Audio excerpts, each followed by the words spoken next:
조합제TV 시청자 여러분 안녕하십니까. 2019년 7월 6일 새벽 3시 44분입니다. 저는 아베 신조 일본 총리를 2번 인터뷰한 적이 있습니다. 2005년에 그분이 자민당 간사장 대리를 할 때 인터뷰를 했고, 그 기사는 월간조선에 실렸습니다. 그리고 총리로 취임한 직후, 그리고 한국에서는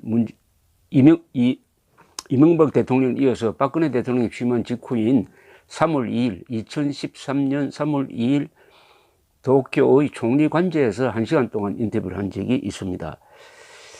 이 아베 총리가 한국 언론과 단독 인터뷰를 1시간 이상 한 것은 아직도 제가 처음이자 마지막인 것 같습니다.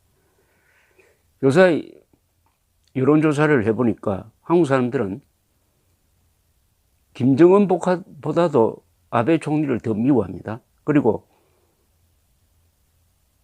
일본을 적이라고 보는 사람이 반이 넘어요.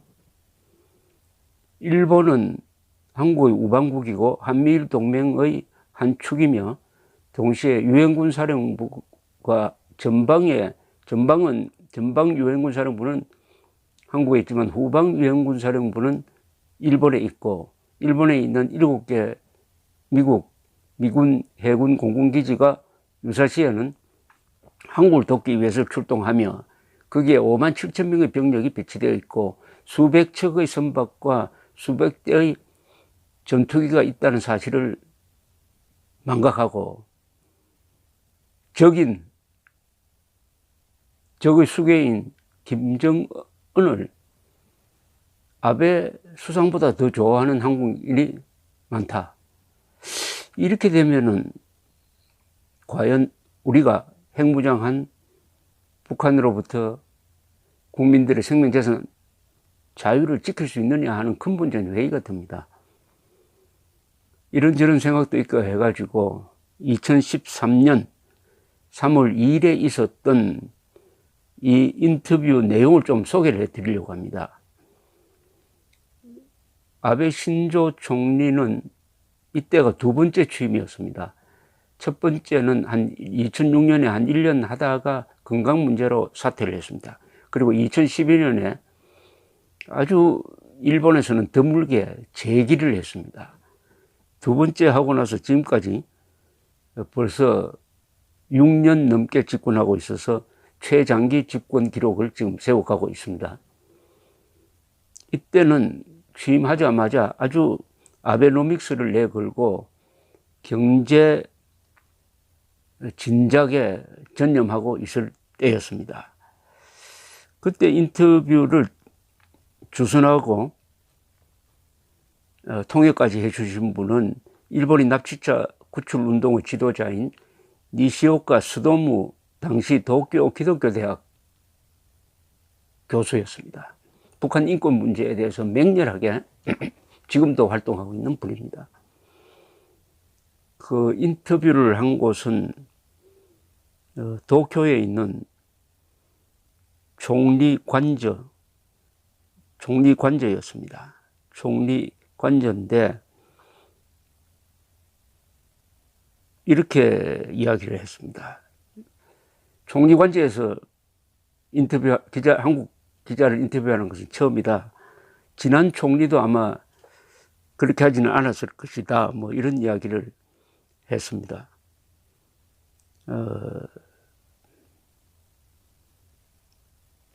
이곳은 서재 겸 수상집무실입니다. 수상집무실에서 인터뷰를 하는 것은 아마도 총리 대신으로서는 저를 포함해 다른 총리 때도 없었던 것으로 알고 있습니다. 아마도 아베 총리는 제가 객관적으로 있는 그대로 기사를 쓰는 사람이고, 박근혜 전 대통령이 취임한 지 며칠 되지 않았으니까 저희 인터뷰를 통해서 이명박 대통령 시절에 악화된 한일 관계를 개선하고 싶은 의지를 전하고 싶었을 것이라고 생각을 합니다.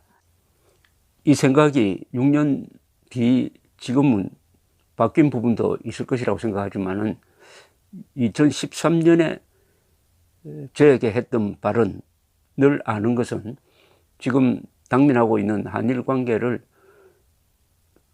해소하는데, 한일 관계 갈등을 해소하는데 도움이 되는 정보라고 생각했습니다. 이렇게 이야기했습니다. 한국과 일본의 미래 관계에 관한 총리의 전반적 생각을 한번 듣고 싶다, 이렇게 질문을 했더니 아베 총리는 이렇게 이야기를 했습니다. 일본과 한국은 자유와 민주주의 그리고 자본주의 경제라는 보편적 가치를 공유하는 가장 중요한 이웃 나라로 일한 관계는 지극히 중요한 관계라고 생각하고 있습니다. 동시에 일본은 미국과 동맹 관계에 있습니다. 그리고 한국도 미국과 동맹 관계에 있습니다. 즉 아시아 태평양 지역의 평화와 안정을 확보하는 데 있어서 일본과 한국 그리고 미국 등 3개국이 연계해 나가는 것이 지극히 중요합니다. 이런 관점에서 봐도 일한이 긴밀히 연대해 나가는 것이 바람직하다고 생각합니다. 이란의 인적 교류도 연간 550만 명에 달합니다. 경제관계에 있어서도 끈을 내야 끊을 수 없는 관계가 되었습니다. 양국 정부뿐만 아니라 국민 사이의 이러한 관계를 늘 염두에 두면서 장래를 발전시켜 나가는 것이 두 나라의 번영으로 이어질 것이라고 생각합니다. 이는 양국뿐만 아니라 아시아 태평양 지역의 평화와 안정 그리고 번영으로 이어진다고 생각합니다. 이런 관점에서 박근혜 대통령이 탄생한 것을 진심으로 축복합니다. 이번 국회에서는 보정 예산을 심의 중이었고 클라이맥스에 다다랐다고 보고 있었습니다만 심의를 중단하면서까지 아소 부총리 겸 재무대신을 취임 축하를 위해 파견했습니다. 제가 이렇게 물었습니다. 국회 시정연설에서 총리께서는 힘에 의한 현상 변경은 아무것도 정당화하지 못한다는 점을 국제사회에 호소할 생각이라고 했습니다. 영토 문제 해결에 있어서 무력 불사용의 원칙을 천명한 것으로 보입니다. 라고 물으니까 그것은 당연한 것입니다. 아베 총리는 이렇게 이야기했습니다. 일본과 한국은 보편적 가치를 공유하고 있습니다. 그 보편적 가치에는 법의 지배도 있다고 생각합니다. 예를 들자면 바다는 자유로운 바다여야 한다고 생각합니다. 힘에 의존하는 것이 아니라 법에 의한 질서가 형성되어야 합니다. 이러한 인식을 각국이 공유하는 것이 중요하다고 생각합니다. 제가 이 발언을 이어서 독도 문제 해결을 위해 일본은 무력을 사용하지 않겠다는 것입니까? 라고 물었습니다. 아베 총리는 다케시마에 관한 생각을 나는 되풀이하여 말하고 있습니다. 아시는 것처럼 우리는 무력을 통하여 어떠한 정치적 목적을 달성하는 것은 일절 고려하고 있지 않습니다. 일본이 그러한 수단을 취하는 일은 있을 수 없다는 점을 분명히 말씀드립니다. 이렇게 이야기를 했습니다. 그러면서 우리는 이 문제에 냉정하게 평화적으로 대응하지 않으면 안 된다고 지금 말씀드린 것처럼 생각하고 있습니다. 단독 제소에 대해 말씀드린다면은 국제사법재판소에 대한 단독 제소에 대해 말씀드린다면은 이 문제를 법에 따라 냉정하게 평화적으로 분쟁을 해결해 나간다는 생각에 근거해 검토 준비를 진척시키고 있습니다. 이후 여러 정세를 종합적으로 감안 판단해서 적절히 대응해 가려 생각하고 있습니다. 지금까지 독도 문제로 국제사법재판소에 일본은 단독 제소를 하지 않았습니다. 제가 이렇게 또 질문을 했습니다. 어제 한국에서는 3.1절 행사가 있었으며 박근혜 대통령은 미래의 한국과 일본 세대에게 역사 문제라는 짐을 넘기면 안 된다고 했습니다. 영토 문제 이외의 역사 인식에 관해서도 일본과 한국, 중국 사이에는 이견이 있습니다. 라고 하니까 아베 총리는 저는 한국인들에게 필설로 표현할 수 없는 고통스러운 과거를 안게 만든 것 등 그분들의 마음을 생각하면 대단히 마음이 아픕니다. 그러나 동시에 역사 인식의 문제에 대해 말씀드리면 정치 문제와 외교 문제화 시켜서는 안 된다는 것이라고 생각합니다.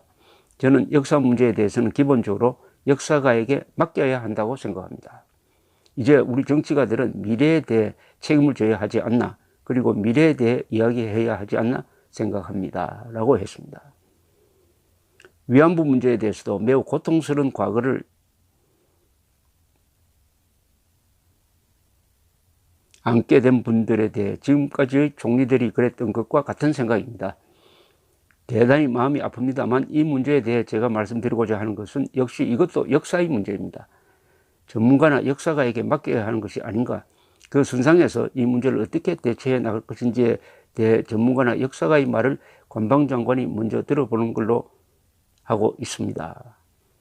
이 종군 위안부 문제는 박근혜 정부 시절에 계속 한일 간에 쟁점이 되다가 2015년 말에 최종 합의가 이루어졌습니다. 최종 합의라. 종군 위안부 문제에 대한 최종 합의가 이루어졌는데 문재인 정부 들어서서 그 합의를 한국 쪽이 좀 파기했다기보다는, 파기는 아니고요, 그 약속을 좀 뒤집는 행동을 했습니다. 그렇다고 해서 협정을 파기한 것은 아닙니다. 이건 불가능합니다. 한쪽이 파기한다고 파기될 게 아니에요. 양쪽이 다 합의를 했으므로. 다만 문재인 대통령은 그 합의 정신에 매우 비판적인 생각을 가지고 있었고, 그것이 지금 벌어지고 있는 한일 갈등의 한 원인이었습니다. 북한 정권에 의한 일본인 납치자 문제의 해결은 일북 수교의 전제 조건입니까? 이렇게 물었습니다. 납치 문제의 해결, 다시 말해 납치 피해자의 귀환, 귀국, 그리고 납치 문제에 관한 진상규명, 실행범의 인도 등 이러한 것들이 해결되지 않고서는 일본과 북한의 문제는 해결되지 않는 것이기 때문에 국교 정상화는 없습니다라고 딱 잘라 이야기를 했습니다. 2002년에 지금로부터 그러니까 17년 전에 고이즈미 수상이 북한을 방문했을 때 김정일로부터 놀라운 고백을 듣습니다. 우리가 일본이 납치했다. 생존자 돌려주겠다. 그 대신 일북 수교하고 일본이 전쟁 식민지 배상금으로 100억 달러를 지불한다는 것이 대충 합의가 되었는데 돌아오자마자 고이즈미 수상이 일본으로 돌아오자마자 일본의 언론이 들고 일어났습니다. 여론이 들고 일어났습니다. 그리하여 그 합의가 이루어지지 않았습니다. 이때 관방 장관이었죠, 아마. 관방장관으로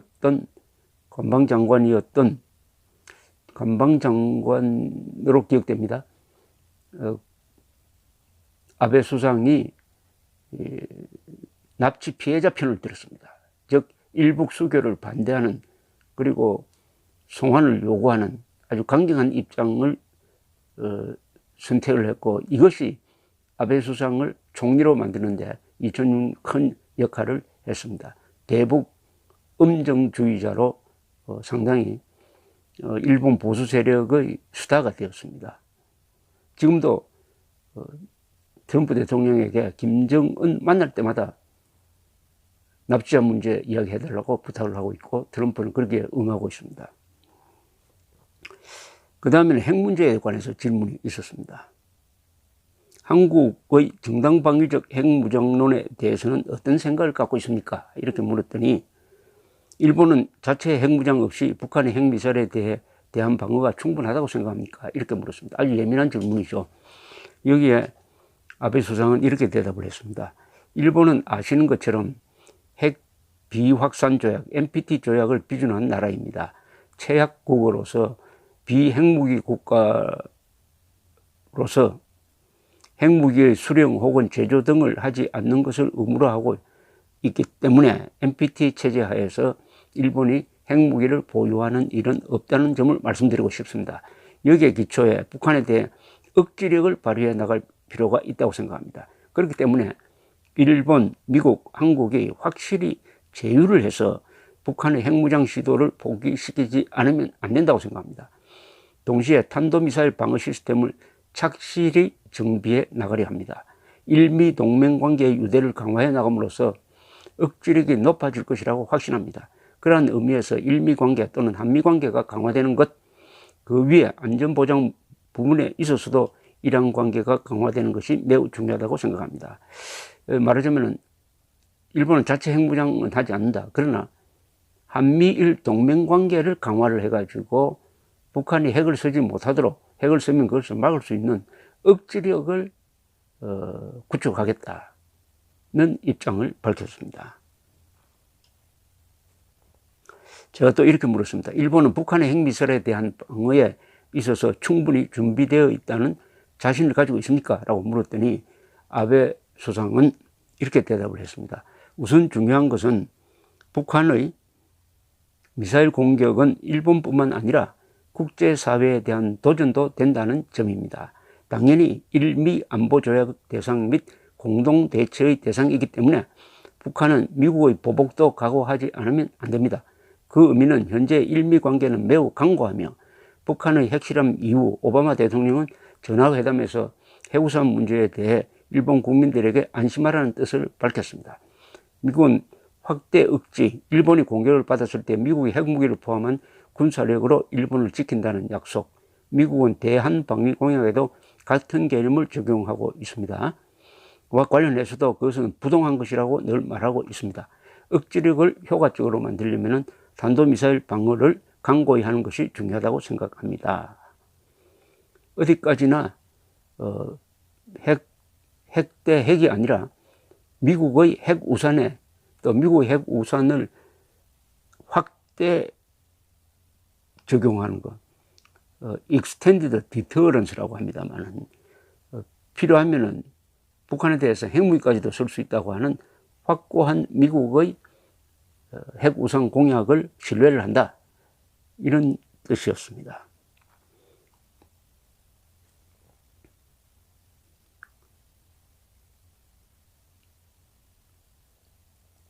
그 다음에 북한 인권 문제에 대해서 제가 이렇게 물었습니다. 한국에는 북한이 저지른 핵개발, 강제수용소 등 인권 탄압과 납치 등 국제범죄를 최종적으로 해결하려면 대한민국이 주도하는 자유통일을 통하여 북한 정권을 소멸시키는 길밖에 없다는 주장이 있습니다. 한국 주도의 한반도 통일에 대한 총리의 생각을 듣고 싶습니다. 이게 가장 중요한 질문이었다고 생각합니다.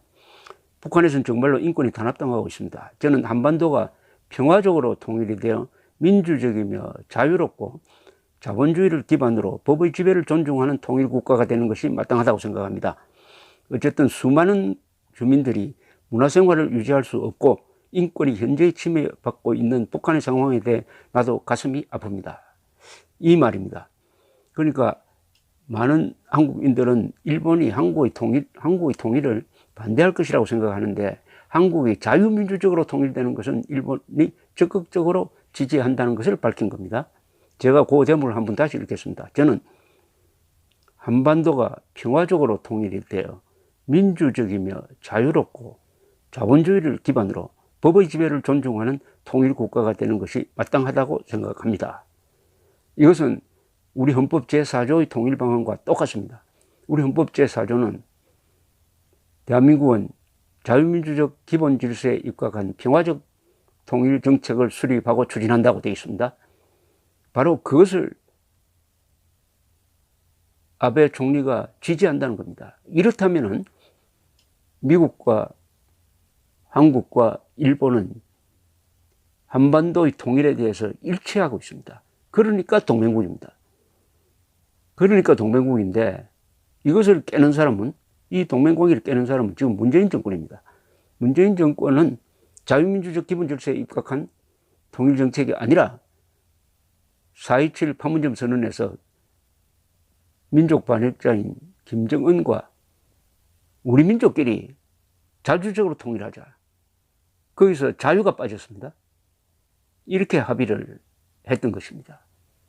그렇다면 아베 수상도 한반도 통일 문제에 대해서 다른 생각을 가질 가능성이 있다고 저는 생각을 합니다. 그렇지만은 6년 전에 한 이 발언은 기록으로 남아있을 것이고, 이런 발언을 그 전후에 아베 수상이 국회에서도 밝혔습니다. 이것을 우리 한국인들은 잊지 말아야 된다고 생각을 합니다.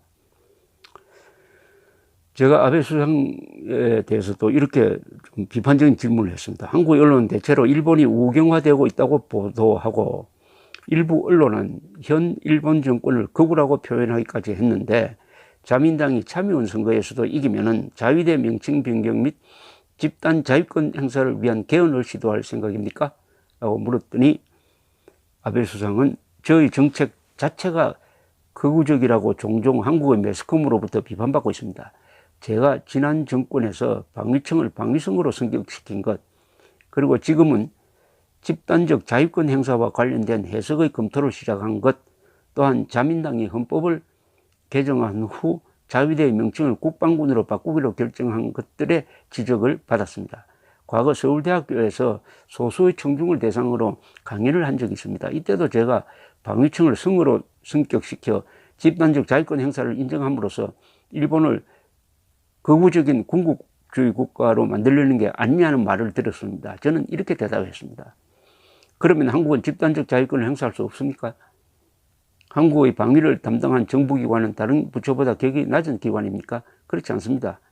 라고 이야기를 했습니다.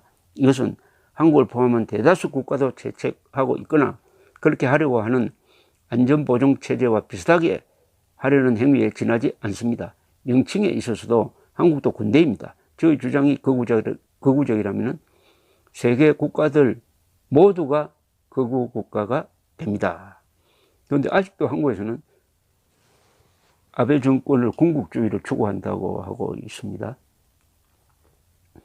군국주의는 1945년 8월 15일 이전에 일본에 있었는데 지금의 일본을 군국주의로 규정하는 것은 사실과 크게 틀린 이야기입니다.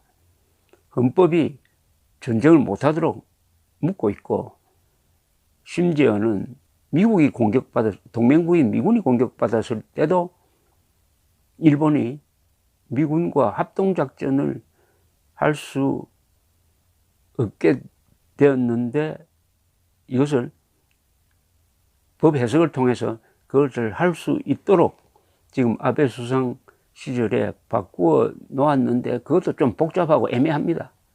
그러니까 지금 트럼프는 미국의 동맹은 일방적으로 미국에 불리하다. 우리가 공격을 받아도 일본은 구경만 한다. 이렇게 지금 비판하고 있는 것입니다. 그렇다면 일본을 군국주의로 본다는 것은 극히 무리한 것이고 국제사회에서 일본을 군국주의로 보는 나라는 한국 말고는 제가 별로 기억이 나지 않습니다.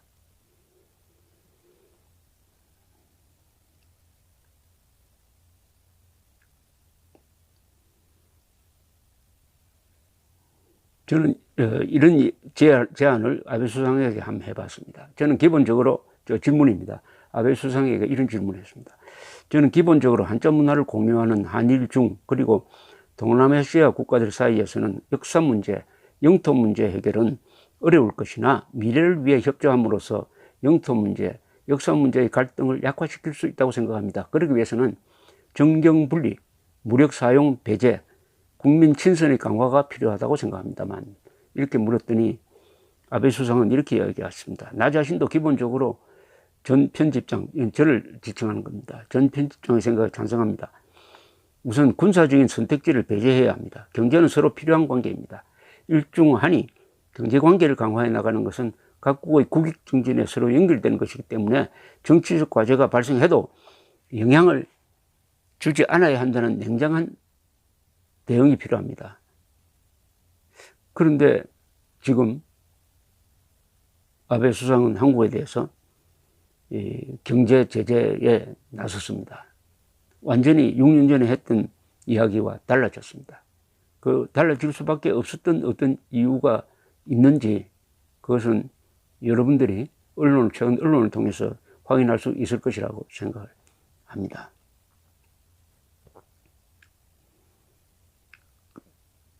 제가 또 이렇게 질문했습니다. 작년 한일관계 악화의 계기가 된 이명박 대통령의 이른바 천황 관련 발언은 사실관계가 잘못 알려진 면이 있습니다. 이 대통령의 그 발언은 준비되거나 계획된 발언이 아니었습니다. 교사들 모임에서 예정에 없던 질문을 받고 한 이야기였습니다. 언론의 제1보는 발언 내용을 잘못 전달한 일종의 오보였습니다. 그럼에도 일본의 정치인들이 과잉 반응을 하여 사태가 악화된 면이 있습니다. 라고 했더니 아베 수상은 귀하도 매스컴의 일원이십니다만 어떻든 언론은 계획되지 않은 준비되지 않은 발언을 끌어내려 합니다. 외교에서는 그러한 사소한 것이 계기가 되어 관계가 악화되는 경우도 있기 때문에 나도 주의를 하지 않으면 안 된다고 생각하고 있습니다. 나는 이명박 대통령과는 서울시장 시절부터 몇 번 만난 적도 있어 기본적으로는 사람됨을 잘 알고 있습니다. 라고 이야기했습니다. 그러면서 한국과 한국인들에게 하고 싶은 말이 있으면 부탁합니다. 라고 했더니 이렇게 한국과 인연을 설명했습니다. 나의 지역구는 조선통신사가 처음 상륙한 시모노세키로서 조선통신사의 비를 세울 때 이곳 출신 정치인으로서 참석했습니다. 한국에서는 김종필 씨가 참석, 훌륭한 휘호를 남겼습니다. 시모노세키는 부산과 자매도시로서 매년 부산 페스티벌이 열리는데 나는 지역구 출신 정치인이므로 늘 맨 처음 인사를 드리곤 했습니다.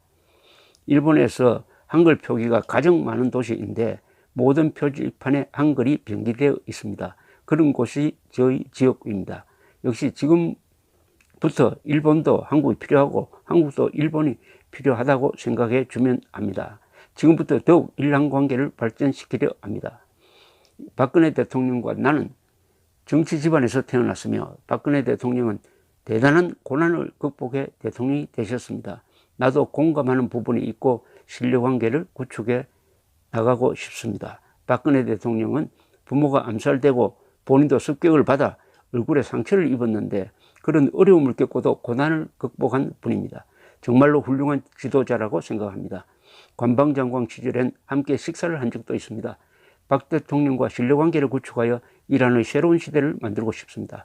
아주 진심이 실린 발언이었습니다. 당시에 막 출범한 박근혜 정부에 대한 메시지였습니다. 그런데 불행하게도 그 뒤에 박근혜 대통령은 아베 수상을 뭐라고 그럴까요? 정상적으로 만나지 못했습니다. 그리고 2005년에는 중공군이 주최한 전승절 행사에 자유세계 지도자로는 유일하게 참석을 했습니다. 그러나 2015년 말 종군 위안부 최종 합의는 박근혜 전 대통령의 결단으로 이루어졌습니다. 이게 문재인 정권에 의해서 지켜지지 못한 것이 오늘날 이런 경제보복 사태로 가는 길을 열었다는 점에서 안타깝고 박근혜 대통령으로서도 아쉽게 생각하고 있을 것이라고 저는 생각을 합니다. 그리고 마지막으로 제가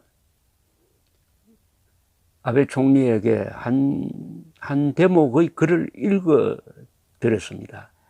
그건 뭐냐 하면은 일본 사람이 기록한 조선종전의 기록이란 책이 있습니다. 이것은 해방 직후에 한국에 있던 일본인들이 철수하는 과정을 쭉 기록한 건데 아주 대작이고 아주 역사 연구에도 좋은 자료가 됩니다. 이것을 쓴 분이 모리타 요시오 씨인데 그 모리타 요시오 씨를 제가 1984년에 인터뷰를 했는데 이분이 이렇게 이야기하는 것이었습니다. 제가 이분이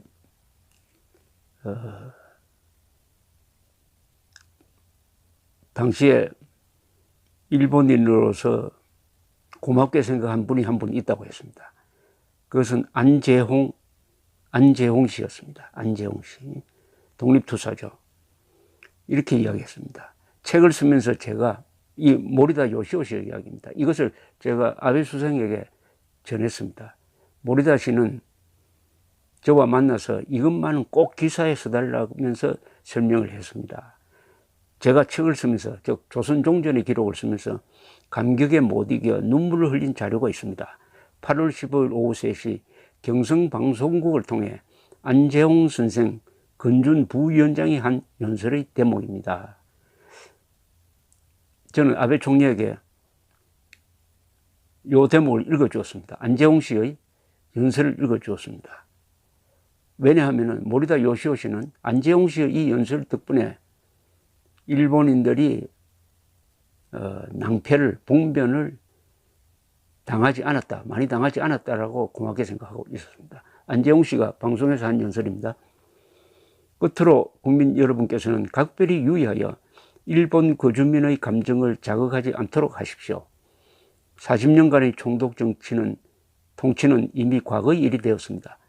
조선, 일본 양민족의 정치 형태가 어떻게 변천하더라도 두 나라 국민은 같은 아시아 민족으로서 엮여 있는 국제 조건 아래서 자주 호양으로 각자의 사명을 수행해야 할 운명에 놓여 있다는 것을 바르게 인식하지 않으면 안 됩니다. 여러분, 일본에 있는 500만의 조선 동포가 일본에서 똑같이 순환의 생활을 하고 있다는 것을 생각할 때 조선에 있는 100수십만 일본 주민들의 생명과 재산을 안전하게 지켜주는 것이 필요하다는 것은 총명한 국민 여러분께서는 잘 이해해 주실 것을 의심치 않습니다. 이것을 듣고 아베 총리는 경청을 하더니 아주 훌륭한 연설입니다 말하면서 인터뷰를 끝냈습니다. 그로부터 6년이 흘렀습니다. 이 안재홍 선생의 이야기가 지금도 의미가 있다고 생각을 합니다. 한국과 일본은 동아시아에서 자주 호양으로 각자의 사명을 수행해야 할 운명에 놓여 있다는 것을 바르게 인식하지 않으면 안 된다. 양민족의 정치 형태가 어떻게 변천하더라도 두 나라 국민은 아시아 민족으로서 여기에 있는 조건이다. 감사합니다.